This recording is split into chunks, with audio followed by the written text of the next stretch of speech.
The Silva Mind Control Method. Chapter 2. Meet Jose. Jose Silva was born August 11, 1914, in Laredo, Texas. When he was 4, his father died.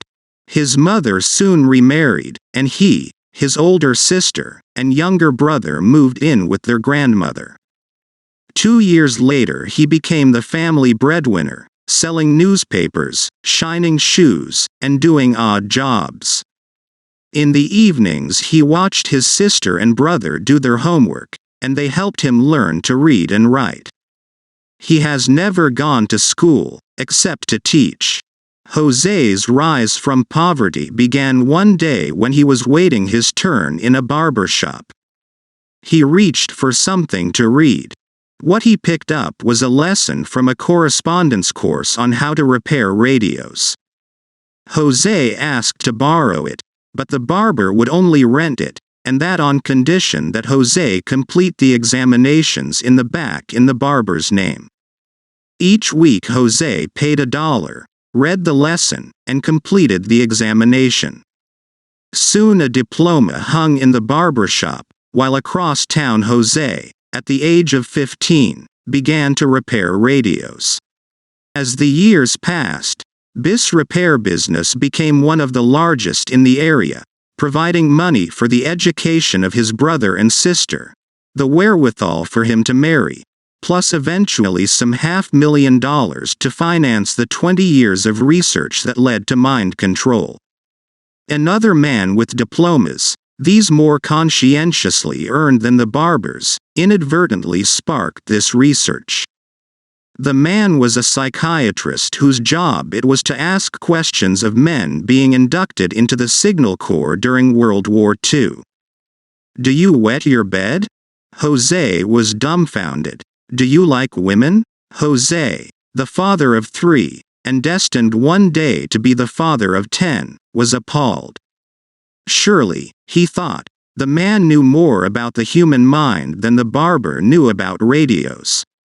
Why such stupid questions? It was this perplexing moment that started Jose on an odyssey of scientific research that led to his becoming, without diplomas or certificates, one of the most creative scholars of his age. Through their writings, Freud, Jung, and Adler became his early teachers. The stupid questions took on deeper meanings, and soon Jose was ready to ask a question of his own. Is it possible, using hypnosis, to improve a person's learning ability, in fact, raise his IQ? In those days IQ was believed to be something we were born with, but Jose was not so sure. The question had to wait while he studied advanced electronics to become an instructor in the Signal Corps. When he was discharged, with savings gone and $200 in his pocket, he began slowly to rebuild his business. At the same time he took a half-time teaching job at Laredo Junior College, where he supervised 3 other teachers and was charged with creating the school's electronics laboratories. 5 years later, with television on the scene, his repair business began to flourish and Jose called a halt to his teaching career. His business once again became the largest in town. His workdays ended about 9 each night. He would have dinner, help put the children to bed, and when the house was quiet, study for about 3 hours. His studies led him further into hypnosis. What he learned about hypnosis, plus what he knew about electronics, plus some F's on his children's report cards brought him back to the question he had raised earlier. Can learning ability, the IQ, be improved through some kind of mental training? Jose already knew that the mind generates electricity. He had read about experiments that revealed the alpha rhythm early in this century. And he knew from his work in electronics that the ideal circuit is the one with the least resistance, or impedance, because it makes the greatest use of its electrical energy. Would the brain work more effectively too if its impedance were lowered? And can its impedance be lowered? Jose began using hypnosis to quiet the minds of his children, and he discovered what to many appeared to be a paradox. He found that the brain was more energetic when it was less active. At lower frequencies, the brain received and stored more information. The crucial problem was to keep the mind alert at these frequencies, which are associated more with daydreaming and sleep than with practical activity. Hypnosis permitted the receptivity Jose was looking for, but not the kind of independent thought that leads to reasoning things out so they can be understood. Having a head full of remembered facts is not enough. Insight and understanding are necessary, too. Jose soon abandoned hypnosis and began experimenting with mental training exercises to quiet the brain yet keep it more independently alert than in hypnosis. This, he reasoned, would lead to improved memory combined with understanding and hence to higher IQ scores. The exercises from which mind control evolved called for relaxed concentration and vivid mental visualization as ways of reaching lower levels. Once reached, these levels proved more effective than beta in learning. The proof was in his children's sharply improved grades over a 3-year period while he continued to improve his techniques. Jose had now scored a first. A very significant one, which other research, principally biofeedback, has since confirmed. He was the first person to prove that we can learn to function with awareness at the alpha and theta frequencies of the brain. Another first, an equally astonishing one, was soon to come. One evening Jose's daughter had gone to her level, to use today's mind control terminology, and Jose was questioning her about her studies. As she answered each question, he framed the next in his mind. This was the usual procedure, and so far the session was no different from hundreds that had gone before. Suddenly, quietly, the routine was momentously changed. She answered a question her father had not yet asked. Then another, and another. She was reading his mind. This was in 1953, when ESP was becoming a respectable subject for scientific inquiry, largely through the published work of Dr. J.B. Rhine of Duke University.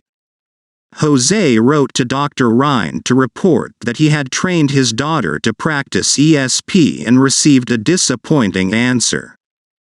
Dr. Rhine hinted that the girl might have been psychic to begin with. Without tests of the girl before the training, there was no way to tell. Meanwhile, Jose's neighbors noticed that his children's schoolwork had remarkably improved.